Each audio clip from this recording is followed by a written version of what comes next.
Good morning, this is Marie with Funding for Good. I am here in New York City with Mandy getting some work done today and just wanted to take a moment to share a little bit about the roles of vice chairs in your organization. Mandy and I have been working with lots of organizations in the past months on board development. And one of the conversations that comes up is, why do we need a vice chair? We have an active chair, our secretary is present taking notes, we have a treasurer that's working with us on the finances. What's the big deal if we don't have a sitting vice chair? Let's just talk a little bit about the roles that a vice chair plays in your organization.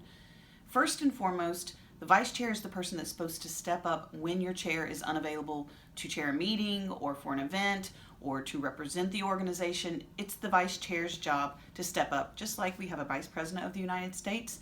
We wouldn't imagine leaving that position vacant, neither should your nonprofit. The other thing that most people forget is that every organization needs a valid succession plan. If for any reason your chair had to step down or move away from the board, that vice chair is essentially the new chair. And regardless, we all know that the chair is going to rotate off the board anyway, so why not be grooming someone that's qualified, that's a part of those executive committee conversations, so that when the chair positions opens up, you already have someone in the wings. That's probably the most vital function of the vice chair position. I know as an executive director and my chair, when that person is not available, I go to my vice chair. I get a vice chair to sign off on grants. I get a vice chair to sign off on other important documents that require an executive signature.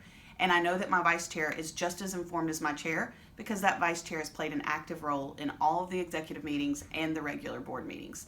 So we would encourage you today, don't leave that position empty. The other thing is some organizations were noting in their bylaws that there's no obligation for a vice chair to become the next chair. And while that's okay, I would discourage that as well because you are essentially grooming someone for the chair position. Why have someone sit in a spot for a year and learn from the executive committee around them if they're not going to step up into a larger leadership role in the future? So for all of you boards of directors working on your executive committee, I encourage you to look for a vice chair that has chair capacity to lead. Have a great day.